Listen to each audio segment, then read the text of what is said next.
Showgirl Connection. I'm your host, Luann.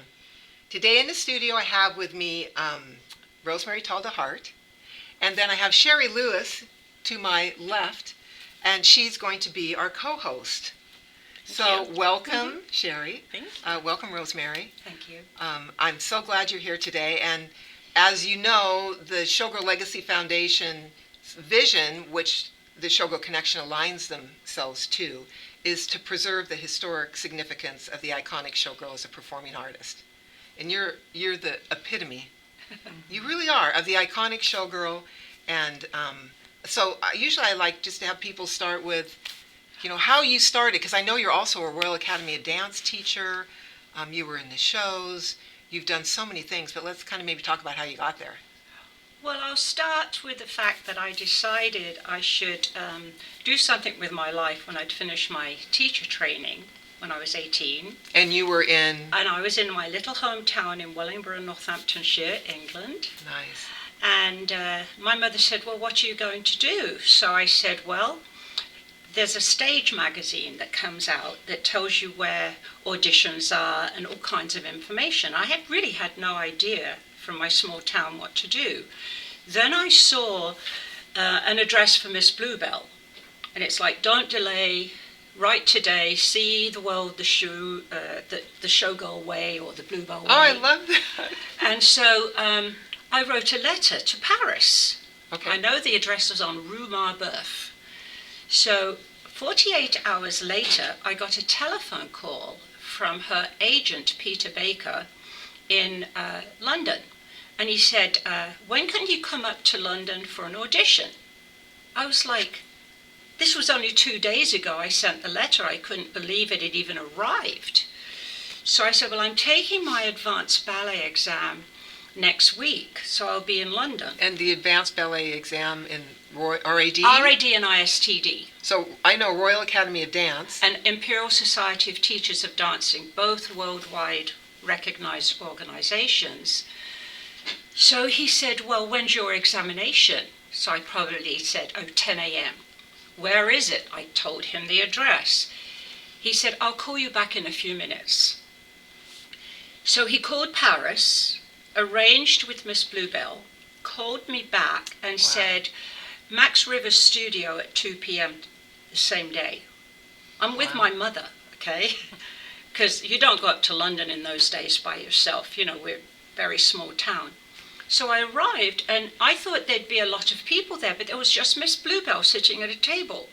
Wow. She said, come on in, Rosemary. So I came in and introduced my mother, and I found out later she really liked to meet the parents to make sure you were nice girls and not something untoward. Wow. So she said, show me something. And what would you like to see? Because I didn't know what I was expected to do. She said, well, I know you took an examination, so show me an adage. So I demonstrated a sequence of soft, slow, beautiful movements, standing on one leg for those that don't know what an adage is. Yeah. And she said, okay, and now an allegro. So I did a whole bunch of beats and jumps and carried on. She said, turns from the corner. What kind of turns would you like? Would you like pose turns? Would you like... Chenet turn? Whatever, Chenet, what would you like? So she said, oh, anything. So I zipped out some turns. I said, would you like them to the left? She said, oh, no, that doesn't matter. Now show me some kicks. So I just did a combination of high kicks. And now I look over, and she's giving my mother a contract. And I'm like, oh, dear. She said, I expect you in Paris in 5 days. Wow. I can't. I haven't finished my exams. She said, well, when can you come? And that was like March of 64. I said, oh, I can come the second week of June, because that was my birthday, and I figured that the exams would be over, and I knew that the last exam was the beginning of June. She said, okay, very well. And so she rewrote the contract. And I was in. Wow. And then prior to that date, her son, Patrick Libovici, he had sent me a formal letter telling me what to do, and also so did the agent, Peter Baker, which meant I was to go to Victoria Station at a certain time, meet some other Bluebells. He was there and handled everything. What about your living? Where did you live? Oh, Yes, that's okay. Yeah. What they did with Bluebells, you originally arrived in Paris and they had set you up at Hotel Pax, which is in a rather raunchy area, but the hotel itself is extremely safe. So initially I was with the other girls at Hotel Pax, and we would catch the train to go to the Lido, except I was the only one going to stay in Paris. The others were going on the Deporto tour of Italy. wow. But they arranged for somebody to come with me so I didn't get lost. And I thought I was supposed to rehearse for like 6 weeks. 3 days later, I'm in the show. The line captain substitute taught me the dances, a brief run-through, and there I am in the show. So Shari, you're holding Shari's book, and she did, a collection of Bluebell memoirs, and there's a picture of you, and she interviewed you. But weren't you guys talking earlier that you also went to Italy? I loved the story when I interviewed about the tour, because I'd only interviewed people so far that did Paris, Vegas, Reno, and I'd never interviewed what it was like to tour. And I love when you talk about the lifestyle, the TV show, and also talking to women your age, like we were expected to be moms or secretaries, and here you are, this life of luxury, having money and seeing the world, coming from a small town. But I didn't tour. I didn't tour Italy. I was in the television show in Italy. So I think I told Miss Bluebell, I'm not ready to be living out of a suitcase, however exciting it may be. And she was a bit disappointed in me, but she indulged me, and I had the Rome television. Okay. So it worked out very well for me. The other girls, if you're very adventurous, I think that's a better way to go. But I was much younger emotionally and mentally than my age. I had been living a sheltered life. So therefore, it was, some people said, how did you even manage to leave your front doorstep? Yeah. Set off to a at whole different 17. country. But Miss Bluebell was unique because she looked after her girls. She always arranged for somewhere for us to be in a safe situation. So we were very fortunate. We weren't just left to find something. Okay. Like I started off in Paris in the hotel, but within a week or two, she had me moved to the 6th floor above the Lido arcade, which is where the original Lido was. So all I had to do was go down the floors, Nice. and I'm dancing. Yeah. Everything was right there. So, and when we were in Rome, we stayed at the hotel a few days because the Italian dancers went on strike. They did not want Bluebells there. But Really? Patrick and Miss Bluebell, they negotiated because we were like creme de la creme act that couldn't be replaced by Italian dancers. So a few days later, thanks to Patrick and Miss Bluebell, then we got the contract and we started immediately. And at that point, instead of being in the hotel, they had arranged for us in very nice pensiones. I even remember the address, 243 Via Cola di Rienzo, near the Vatican Wall. Wow. So I was very fortunate because we were very well looked after. So you didn't travel a lot in Europe, and then she brought you to the Lido in Las Vegas. Yes, I was actually teaching for a short time at a London theatrical school, the Ada Foster Theatrical School and Agency, because I was also a qualified teacher. And during that time, I received a phone call from Peter Baker asking if I would like to come to Las Vegas. So it was March when he called me for the September, or August actually, to arrive in Paris for the They visa. gave you a little more warning this time. It was, but it was very good because I could not have left that Ada Foster Theatrical School at a moment's notice. I would have had to have refused.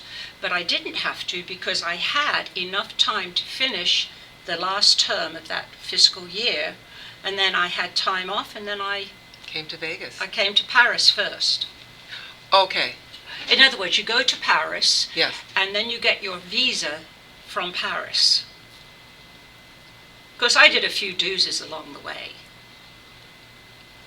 What I did, What? when I say Do tell. doozies, like, here we are, we're in Paris, and we had to fill out our visa application, but it was in French. Okay. So there's Lynette and Maureen and Jocelyn and Lorraine and me and Gisela, and well, Gisela's German, but we're all sitting there, and I don't know how much French they knew. I didn't know any. It didn't matter. I'd So lived in Henriette Paris. wasn't with you? I couldn't read it, so they had a translator. Yeah. So then they would say, check this box if it's this, check that box if it's that. Well, half the time I didn't even understand what they were saying, so I was checking as best I could. And I thought I was done. We were out sightseeing, get back, that was to the hotel Pax, because it was a short duration. And I was given a message, Florence, Miss Bluebell's daughter, is waiting for you at the embassy. Go immediately. Get in a taxi, go immediately. I thought, oh God, what have I done? What have I done? So what happened, I hadn't done my final signature. She sat there all afternoon waiting for me, very patiently. Oh, she was an amazing lady, Florence. So she just walked all the way through the embassy to the right place. I signed along the dotted line at 10 minutes to 5 because they were closing at 5. Oh. If I hadn't got there in time, I would have been by myself, or she would have looked after me, but Yeah. all the girls would have left before me. That's my doozy. Yeah. Typical me to forget something or not do something. And so what, so you were at the Lido, which, I know there were like 13 editions. Which edition were you in? 7th, 8th, and 9th. Do you remember the names of the 7th, 8th, and Grand Prix, Gillian told me the other one. The last one was Tout Paris, and there was one in between, the 8th one, but I can't remember right now. Okay. That's why you got to write it down. Weren't the shows running like shorter amounts, like not like Jubilee 35? Oh no, they you're were correct. Like, they were. The first show ran for maybe 18 months. Wow. And the second maybe 2 years and a bit. The last one was longer, like 2 years, 9 months. I think I heard the guess. costume expense, like they started letting them run longer. But Well- that's way shorter than like Hello Oh, Holly was and the 11 last years. edition Well, of the actually, Lido ran 13 this is years. what made it good for us, though, because we got to perform many different types of numbers, Yeah. which I really liked. Yes. You know, imagine being in a show for 30 years and it's the same No. numbers. I think that might get old hat for some people. Yeah. But I never got bored because I always had so many other activities. I loved it. Yeah. You know. Yeah, well, that's when I was into shows. You could jump from show to show, and I usually lasted about 2 years. Oh. Reno, I lasted 4 years. Which Hello, one was Hello, that Hello. one? Well, I was in the 13th edition of the Lido, and it was. That was short too. No, it ran. I think it ran for 12 or 13 years. Oh. That last edition. They kind of went longer and Yeah. longer. Yeah. Were you dancing 7 days a week, or were you Okay, 6 when days I a week? started, it was 7 days a week That's what I thought. and 3 shows on a Saturday. Yeah, we did 3 shows So- on Saturdays. Then they brought in a vacation girl. So 7 days a week, and after every 4 months, you got 4 days off. And then they brought in a second vacation girl so you could go actually back to your homeland if you wanted. But it was still very long without that day off every week. And one of the boy singers decided that we needed a union. Oh, And he got everyone all riled up. yeah. And thanks to him, though, it then became 6 days a week. There Well, were that's more addition- humane. Yeah. Right. Now, that was the 7th, during the 7th show. When we auditioned for the 8th show, very cleverly, Don Arden and Bluebell, what they did is, say there's 18 dancers, divide it by 3 is 6. So have one extra girl for every 6. Rotate who is the swing girl within those 6 or 7, and everybody got 1 day off a week. So, like for me, I got lucky because it was the boudoir scene. So all I had to do was learn one side, reverse myself to the other side, and just change places. But the rest of the numbers, I was in my own place, Oh, nice. Yeah. which I thought was extremely clever. Yeah. I mean, Don Arden was a genius, Yes, he actually. He had his personality problems, Yes, he did. but he was an absolute genius, Yeah. which I was very thankful for later when I had my own studio, because I learned how he filled the stage. I learned how he had opposites. I learned all kinds of things, whereas my ballet teacher, who was a brilliant technician, if she did a group of just 8 people, within 2 counts of 8, you had a different partner. So it was very difficult for somebody to substitute for you. Yeah. You see what Yeah, I'm saying? yeah. Whereas, and I never understood that when I was with my ballet teacher, but I took full advantage of his brilliance and tried to figure out in my own mind when I was, choreographing my own big groups to make sure I made it a consistency. And I also never kept the short girls in the front line. Well, we were always in the back. We were always in the back. Well, No, yeah, so I never until did those that. shows, then you actually I never did that. Wow. Because Yeah. I thought that was unfair. Yeah. There were always 2 lines, not always, Yeah. but say there were 2 lines, I would do spacing through so the taller girls had their moments. Yes. And switched everything around. Why should you be tall and always be in the back line? Exactly. Or being the boy. Even when Or we're being doing the boy. even when we're doing group shots, it's like tall people in the back. Yeah, see, I didn't allow that because I was tall. And I think Yeah. things How I tall are learned, you? things you learn How when tall? you're young. Oh. Sorry, How tall are you? I'm 5'8.5". Okay. But things you learn when you're young, you carry through. When I was young, I failed grade 3 RED ballet. I was 10 years old. Oh. I was devastated. My ballet teacher looked at it, tore it up and said, okay, on to grade 4. I got highly commended, then honours for grade 5. I'm glad I failed that grade 3 because it made me more understanding of children and their problems and their worries. So when I later taught and a child made a mistake and I think the tears, I said, oh no. Okay, come on, let's wash that away. Let's start again. That never happened. I wanted It's a you as clean my slate. teacher. You have to have failed at certain things Yes, to in understand. order to be more understanding of the ones in front of you. That's so good. I think Also so. with the RAD, which is a little more strict than I think American, the way they teach. So that balance of discipline and compassion is like, I think Yes. you either get one or the other a lot. So I think when you can offer both, where yes, we can be disciplined and it's okay if you fail. It's good that you say that.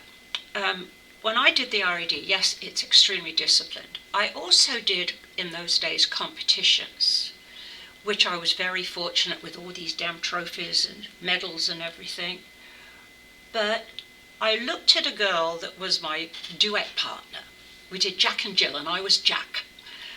And it was the only time she ever got a place. We were 3rd position, and the adjudicator said sometimes children are mismatched. She never understood that. Adjudicator said she couldn't give us higher than 3rd because of my partner. She never realized that, which was fine.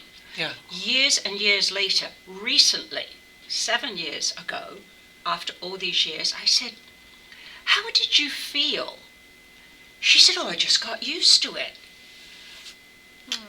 I was just like, I just couldn't believe how that was. So when I taught at my own business, I decided I wasn't doing competitions. I wanted the standard of the RED and ISTD, and on top of that, I wanted the performance. So I would do a big show every summer, and I would do I'll call it a charity, senior citizens and everything at Christmas. And using Don Arden's brilliance, I actually would take sections out of their exam work and set it to Christmas music. Oh. And do all, like if there was 2 sides to that amalgamation, I'd let them be off. I did all kinds of things so that I was preparing them for the spring exams, but also portraying it in a way with Christmas music that the average person wouldn't have a clue that's what it was.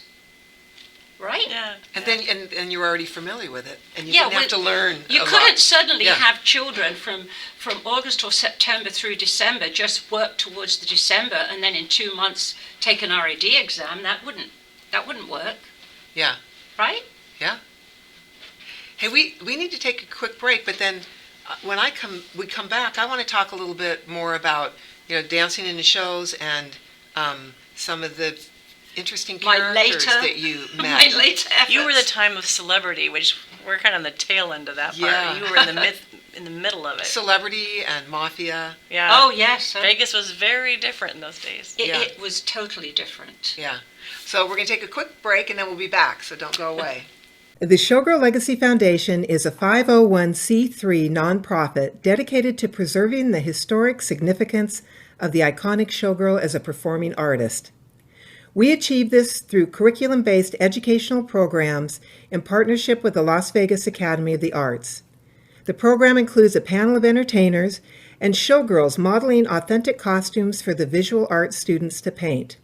The students submit their artwork to the Showgirl Art Competition that becomes the annual Showgirl Art and Costume Exhibit. The foundation also represents guest speakers that give historical presentations about the Las Vegas stage show spectaculars and their personal experiences. The speaker brings authentic show costumes for photo ops and tailors their presentations for conferences, conventions, luncheons, museums, and other venues. Recently added to the Foundation's repertoire is the talk show The Showgirl Connection with your host, Luann. She interviews former and current showgirls, dancers, entertainers, and all the people behind the scenes that make the magic happen. The Showgirl Connection wouldn't be possible without the partnership and support of WWDBTV and owner John Stiles. Learn more about us at showgirllegacy.org and castandcrewreunion.com. For questions, email us at info@showgirllegacy.org.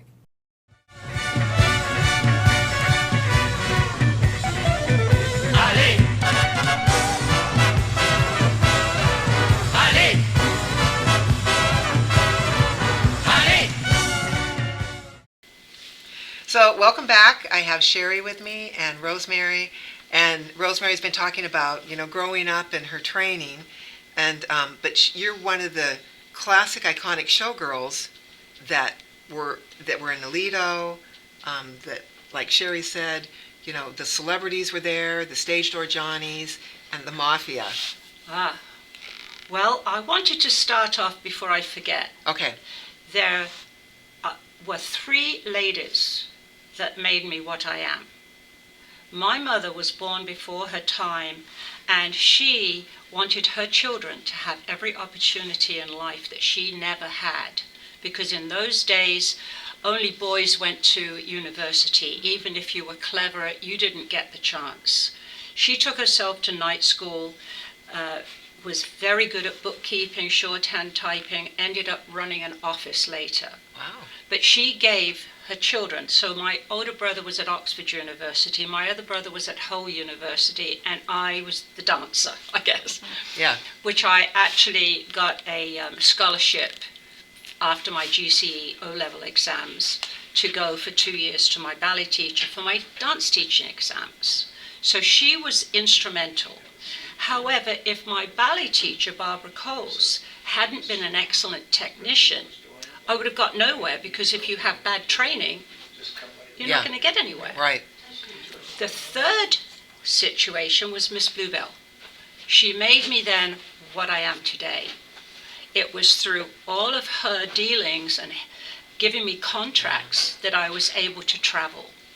Otherwise, I would have been in my hometown, and I wouldn't have known any better, probably as a shop assistant, and probably happy, but never would have I experienced what I have. Yeah.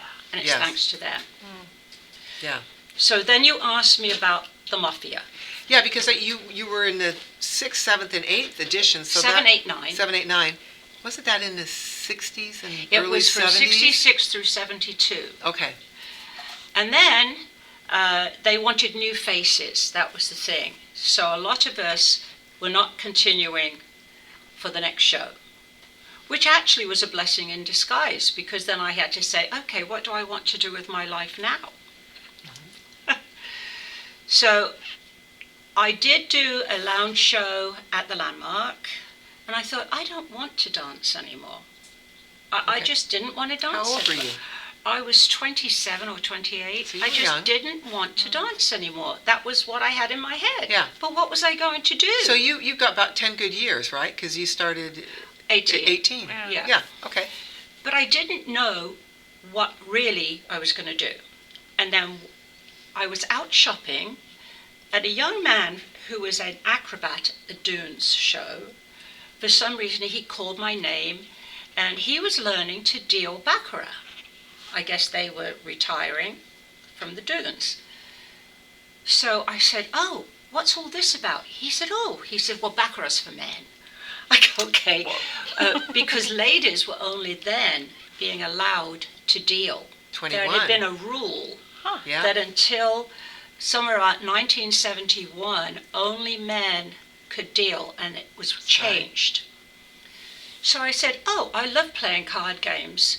So he mentioned 21 blackjack. I said, "Okay, I'll go and learn that." You know, I didn't know what I was doing. So I went to a casino dealing school, booked myself in, and I thought I'd be there for 4 to 6 weeks. A week later, the owner, Matt, said, "Oh, they're in dire need of a 21 dealer at the Lady Lux. It's a hotel downtown." He says, "Go and audition," because that's what they called it. I said, "I've only been here a week." He says, "Oh no, you're proficient in, you know the rules, you can deal with the shoe, you know, because that's not as hard as pitching or throwing the cards around." I said, "Okay." So I went there and I was hired. Wow. This sounds like your Bluebell experience.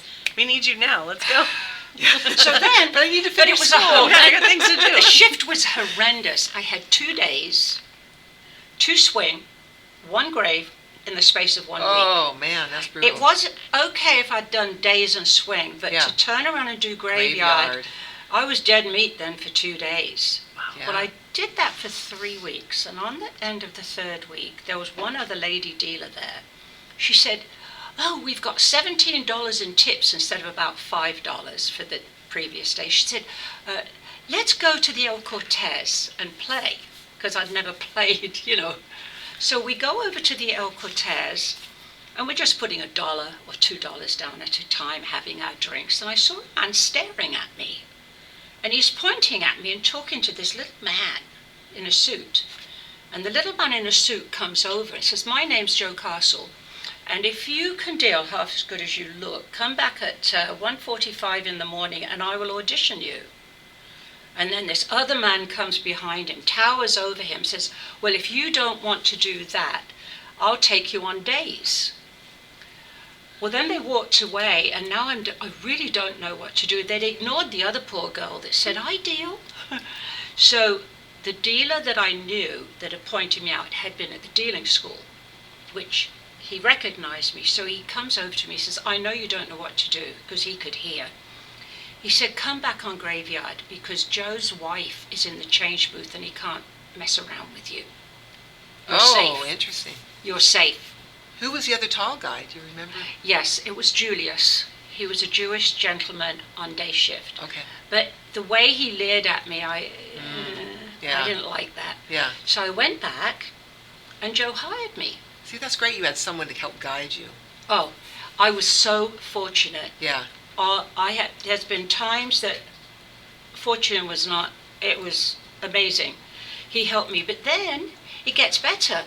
Carlos, a Cuban floorman, comes up to me and said, "Would you like to learn to do a roulette?" I said, "Oh, that'd be nice." I had no clue what roulette was. So there was all kinds of keys. I don't know if you know what keys are. They are shortcuts for you to know how to do payoffs quickly. Okay. For example, a split, it pays 17 to 1.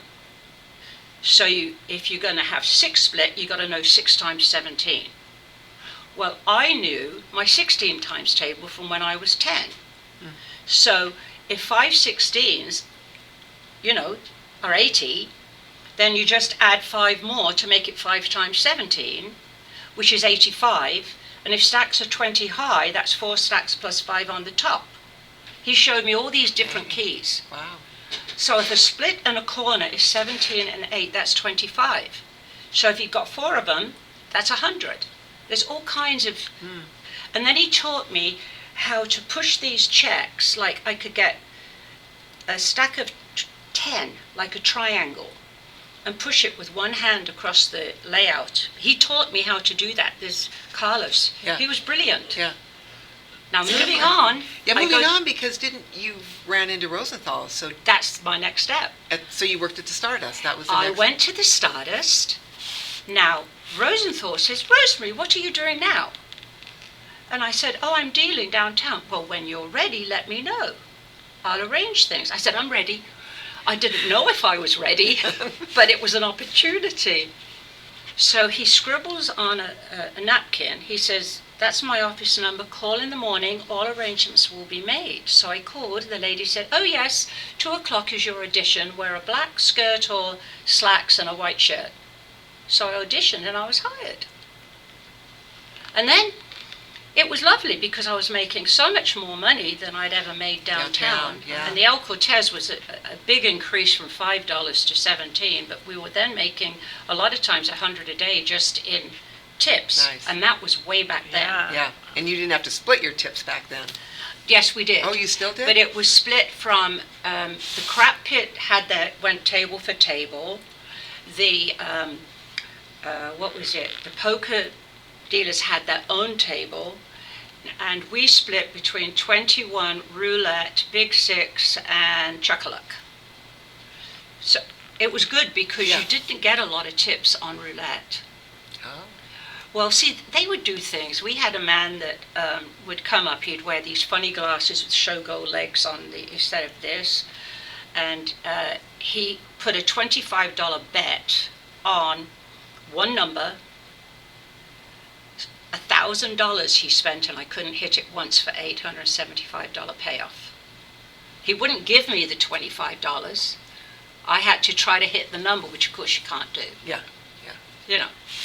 So you have to be able to think fast when you're doing this. God, Even the wow, math you're good. saying, you lost me just doing Yeah, the math, but you yeah. have to be able to be thinking really I'll- fast okay, doing I'll this, tell right? you this other story about Rosenthal. Yes. Had his own TV on a Yeah. Saturday night. He was brilliant at the games and everything. He just could say who was going to win, and they usually did, so he had it.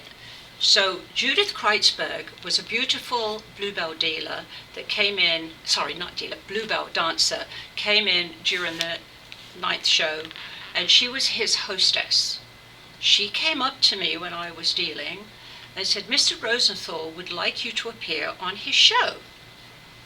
I go, why me? You've got Sinatra, you've got O.J. Simpson, you've got all these well-known people. So I figured they had to be desperate. Because, well, why would they want me? I said, what's the angle? Yeah. She said, a bluebell dancer who became the That's a Stardust great Casino angle. roulette dealer. Yeah. So I thought about it. It was the next day, you see, and I thought, oh dear, I'm listed to get off at 5 in the morning, and if I have to be here at 4 p.m. I said, you tell Mr. Rosenthal, as long as he'll let me off with 4 tips at midnight, I'll do it. Negotiation. I had to think, but he agreed.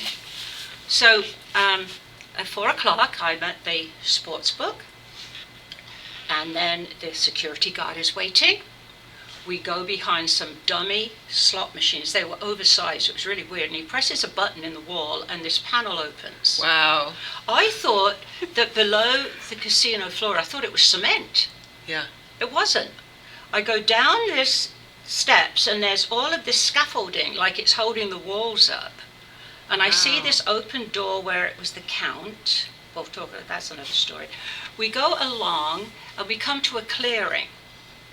And this most beautiful lounge, it was into a beautiful lounge, and on one end was a room, a narrow room. It was done into a makeup room. Mr. Rosenthal says, oh, do come on in. Oh, God. I sat next to him and I said, okay, what are you going to ask me? He said, Yeah. oh, you'll find out. Now I'm getting really worried. I'm getting extremely worried because I thought it was going to be just a piece of cake. Oh, she was this, now she's that. You know, goodbye. So the break comes. I'd been sitting next to Jerry, Frank's wife. Yes. And on the set, he's opposite me. He starts off just fine, and I think, oh, I didn't have to worry. Then he says, what is the largest total single payoff on a center number at the Stardust Hotel on the roulette wheel? That's 4 corner, 4 split, 1 straight up, 1 covering 3 numbers, 2 covering 6 numbers with that as the common denominator. I said $3,900. And he goes, really? Then I backed off and said, but I never admitted to him that a couple of days before, the floor man behind me said, what would you do if somebody come and bet the max? Which I didn't even realize that was the max then. So he told me it's $25 every way you can get it. I worked it out and knew the answer. That's amazing. I would not have known it. Yeah, I had egg on my face, seriously. Well, it proved that, you know, The man upstairs showgirls was are helping me. brilliant. Yeah. That showgirls are, you know, we're not dumb. We're brilliant. So he made a point. I mean, I think that's great that, you know, he asked you those questions. Yeah, but I would have really flubbed it if I hadn't had that help. And Yeah. he didn't know that you would know it. So you No. So I surprised wonder him. why he asked you that question. All I know is that later he came up to the game Yeah. that I was on, thanked me, and said, now I'm going to give you $2 a day merit raise, which is $40 a month, which is about $205 of Yeah. today's money a month. Yes. Yeah. So I was thankful for that.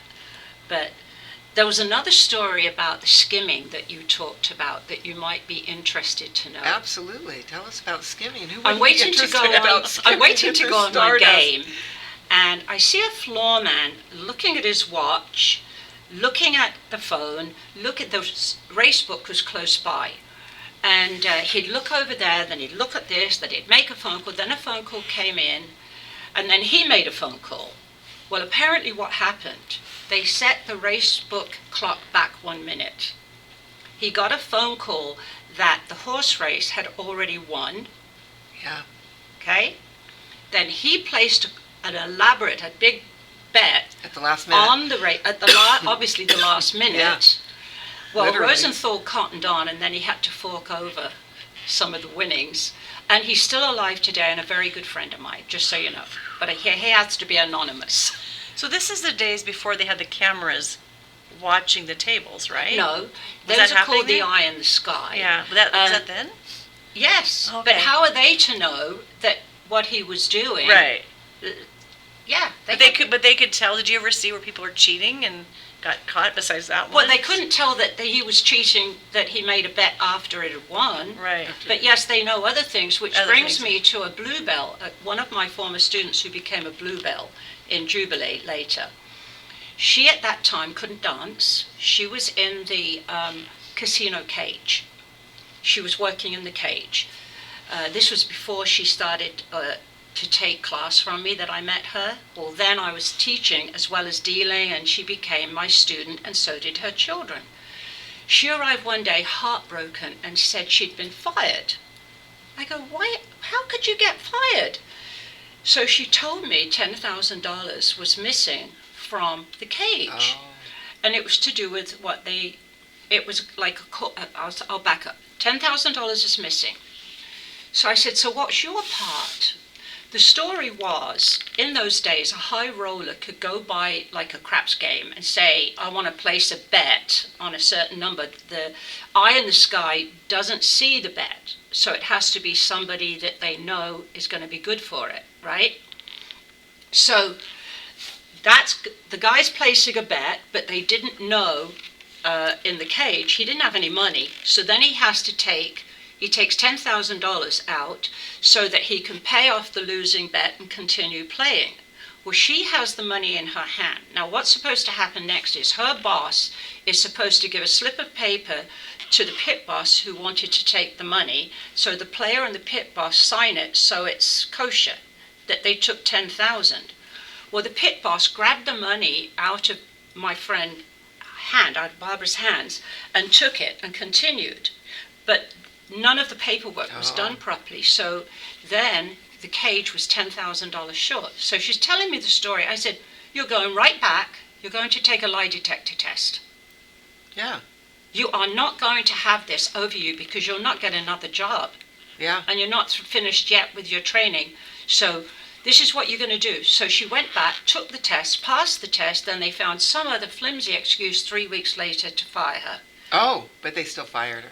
Yeah, but it's okay because what I did is I took her ice skating, taught her how to skate. Not that I'm good, please don't think that. Just a few, a showgirl on ice, forwards, backwards, T-stop. And I knew somebody that knew what was coming in. She auditioned, and so she became a showgirl on ice until she opened with Jubilee. Wow. You see, it all worked out.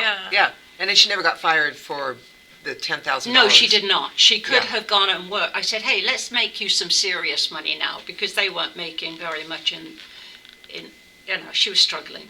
Yeah. It all worked out very well, actually. Were you treated different? Because there weren't, now you see women at the tables, it seems normal, but back then it was pretty rare. Were you treated different? I mean, if they want you in the short skirts, or do people choose to go to the woman or not go to the woman deal? You didn't see that? No, I wore a skirt to here. I wore slacks.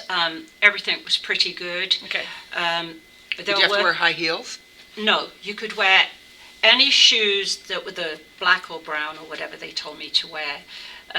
But there was a strange time when John Holmes, the porno star, was playing the roulette, and I'm dealing, and there was a lot of teasing going on. He did not take out money, $5 or $25 chips. He'd take out dollar chips or 50 cents and stack them this high all over the layout, and you had to hope that you didn't knock anything over. But the point of this is not so much that and all the teasing, but I get off on a break. He follows me and wants to know where he can buy some cocaine. And I go, me? Me? You've got the wrong person, Like, how ridiculous. Yeah. So you never knew what was happening. And then there was a wonderful floor man called Gene Cimarelli, that when I was in the show, a lot of us would chat and he'd give us comps and things. And when I became a casino dealer there, he told everybody I was his girlfriend. I wasn't his girlfriend. Yeah. And he forgot to tell me. And I let the cat out of the bag one day because the floor man said, I'm sorry you're dating Gene, or I would ask you out. I go, what? I'm not. So was he doing that to protect you? Yes. Yeah. Yes. Don't mess with her. And that became a deal later, but that's another story. We can't always go there. Well, so what did we miss as far as asking you a question that you want some people to know about being that classic, iconic showgirl? Because we're about to the end. I mean, let's wrap it up with... When I was there, we were creme de la creme. I then got involved with dealing. Then eventually I owned my own business. I had to handle embezzlement. I had to do all kinds of things. But during the time I was there, we were treated so beautifully that I think it's a shame that generations after I left did not have the same treatment. And you people would know more about that than myself. Yeah. So what did you find was happening? I'm turning it around now. You are. Well, I remember Miss Bluebell really protected her girls, like you said. Bluebell really protected her girls. Oh, yes. And she came to town and said, my girls are not fraternizing or not That's right. with the public. Where the Folies Bergère girls, back in the day, they would get free drinks, and they were supposed to go to the bar and They meet were people. obliged to. There's a difference, right? Yeah. They were obliged to. When I was in the show, here's how they got around it. They'd say, nobody has to, but if you would like to go to the bar by the Aku Aku after the second show, you can have 2 free drinks, and nobody is allowed to come to your table when you have your drinks unless you okay it. So we took advantage of that, but we didn't have to. I'd have a line of drinks that people were hoping they'd be invited. No, we didn't invite them. Wow. But your presence. Our presence not was eye what candy they for- wanted. You see the difference? Yes, yes. But I have a friend called Jeannie, and she was in the line earlier, like 1956 or 7, which is before Bluebell made that rule. And she did say, yes, they were obliged to, but all they had to do was be nice, have a few drinks. They didn't have to do any more. So when people say it was a prostitution ring, I don't think it was. No, I don't think it was It was either. just the fact that they had to do that. Whereas Miss Bluebell, no, my girls aren't doing that. You know, but we did on occasion go to the Aku Aku and have a few drinks with that. We had our own little entourage at the table, so it was nice to get some free drinks after the show. Yes. I And agree. nobody was allowed to join us, and nobody ever did. Stage door Johnnies? Or did you have stage door Johnnies? Not so much. Not like Rome and Paris. It wasn't. That. Well, first of all, they didn't even know where the stage door was. In Hello Yeah. Hollywood, we just leave in our sweats, and they had no idea. Who we were. We didn't go to the casino. Like, go out in your sweats, you take your makeup off. And Yeah. I was telling you, I went out one time, and there was like 4 men holding flowers. And you know when you wash your makeup off, it looks pretty bad, and your hair's been sweaty. We walk right past them, and one guy goes, "When are the pretty girls coming out?" I'm like, "Oh, just wait, they'll be here." And we all like walked right past them, like they're all tall. Well, it's funny you talk about the stage door Johnnies. There was an English comedian called Derek Nimmo, and he did an hour program back in his day, back in around the 1971 era. And there was one occasion when he was apparently playing tiddlywinks or something with his nephew and was beating him. So the next thing you see is a jet plane arriving in Las Vegas to try his luck. Oh, Derek Nimmo. yeah. And you see him at Caesar's Palace in Sinatra's room. You see all of these things going on. And then you see Elvis singing Blue Suede Shoes. Fast forward to Derek Nimmo being a stage door Johnny. He's holding his flowers and he's up aloud, they're not normally, in the dressing room handing me these dead flowers. Well, it's a joke, because he was a comedian. Yeah, yeah. And then we had this rather lively conversation with myself and a couple of the other girls. But I say myself first because I had to arrange who I wanted to do it. And I said, oh, so-and-so will be good, so will so-and-so. So we had this lively conversation. And then, meanwhile, my brother back in the UK has set up a tripod and he's taking pictures of the screen. I've actually got the video now. I've actually got the... Oh, that's yeah. great. Oh, I actually have that now, but I didn't then. My brother got that later. But the next scene, got Elvis, we got yours truly. The next scene is Sean Connery arriving downtown in a red sports car because he was filming Diamonds Are Forever. So I look like I'm sandwiched between these amazing men, but really I was a nobody compared to, but it was kind of But fun. it looked good, yeah. That's Yeah, fun. and then the producer sent me a message and said, no, you didn't end up on the country room floor because they, splice everything. They kept you. They kept it. Yeah. They kept that scene in. I thought it was cute. that's awesome. Yeah, So you never knew what was happening. You just never knew. Yeah. So yes, exciting times thanks to Miss Bluebell. Miss Yeah. Bluebell and Don Arden. That's right. Although he was a character. Yes. Yeah. The best and worst insults. Yeah, split line between brilliance and insanity. Yeah. A genius, I should say, Yes, and he was. insanity. Because I was almost afraid to say too much to Shari the first time we had a conversation. But when I read this book and I saw the other stories of how he treated some people, it brought it home to me. But we did make good friends in the end, he and I, after a Oh, that's couple of- great. Well, I learned when I was in rehearsals for Jubilee how to hide behind the curtains. When he came To avoid backstage. Don Well, wait a Arden's minute. wrath. I hid behind a curtain and he was looking for me. Yeah. Opening of the 8th show, I had seen how he had behaved with some people. He was getting on my case because I didn't know it, but the boy singer that I was friends with and he were flirting, and I think he thought I knew and I didn't know. Yeah. And he was giving me a hard time, so I went up to him and said, what am I doing wrong? So I can correct it. He said, you're not smiling enough. Probably not true. That was a pretty silly thing Yeah, to say. yeah. To cut a long story short, I did avoid him when I could, but I had faced him, which he didn't expect, because normally everybody hides. Right. So it gets to opening night. Now, the show before on opening night, he attacked verbally one of the Bluebells. Of course, I never knew why, but later I found out it was ridiculous. But I thought, I don't want this to happen to me. Yeah. What am I going to do? So I got ready early. I was wearing that costume with the aigrettes. It was that That's a show, great the 8th costume. show. And I hid behind all this scenery. I thought, when I hear the overture music, he'll have to be seated, I'll come out. Somebody told him where I was. He was looking for me.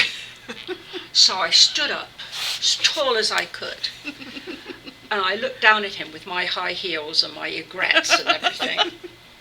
And he looked at me and he goes, grabs my face and he goes, kisses my forehead and says, "You're beautiful," and took off. Wow. That's like the best punctuation of ending of that's like to get the blessing from Don Arden. Well, he came back a few times, sometimes a bit drunk, and he would stand by my dressing room slot, and I'd have to find a cup or something for his ashes, and he never bothered me again. You stand up to him. You have to stand up to him. I'm not saying you shouldn't hide. I hid too. Thank you. No, I mean, I hid too. Yeah, we all did. You don't need to put yourself on display. Right. There were some people that did that, and I thought that was Yeah. kind of stupid. Yeah. Well, and being in a chorus, you could blend in, and that's what you were supposed to do. You were all supposed to be doing the same thing, and Well, he also liked you to look like a bluebell. And I remember one time he came backstage, and I think I had my hair in braids. I was looking more like an Indian squaw. I wasn't exactly looking elegant, and he let me know he didn't like that. But a few nights later, I was doing my Grace Kelly look with my hair combed over, and he says, "That's what I want to see." nice. Wow. You see, it was image. It's, Yes. everything that you do in show business anyway is image. We don't look that, well, I'll speak for myself. I don't look that great first thing in the morning. When I was younger, I certainly looked better than I do now later. But it is image. Yes, it is. It's all to do with the airbrushing out of all the problems and just standing nicely and doing things. So it's the image. Isn't it? Just like I told the children when they got scared and they made a mistake, I said, let's scrub it all out. It's all good. I said, I've made mistakes, and I told some of them I failed an exam, but I didn't tell them till after they took the exam, because I was afraid then I would really make them worse. Oh. But Because after then they think got if you failed it, then well, if they I would- failed it, they might think they did. yeah. So I just simply was very positive, and then when things came a little bit later, then I said, we can all fail. Yes. It's okay to fail. That's how you learn. Yeah. I said, you shouldn't be so worried to fail you're going to kill yourself. That's ridiculous. Yeah. I don't know if you've had those moments. I certainly have. Oh, that's how we learn. Yeah. By Yeah, our I think mistakes. everyone needs to have an audition they don't make too, because when you keep getting it, you don't learn the same as the one that you don't get, and those like, oh, okay. Well, I did an audition for an Ed Sullivan show the first time they came, and I didn't get it. But I wasn't looking that great. I'd been eating too much. The next year, I had been taking care of myself. There was 300 or 400 people there. You had to be at a tap dance, which I could. So that cut out 60% or 70% of them. But I was looking good, and I got the job. Nice.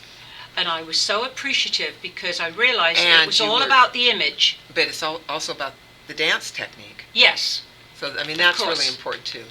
of course. people But I don't had the realize. dance technique the year before, but I didn't have the image. Interesting. Yes. But I did that time. So, it was fun. Yeah.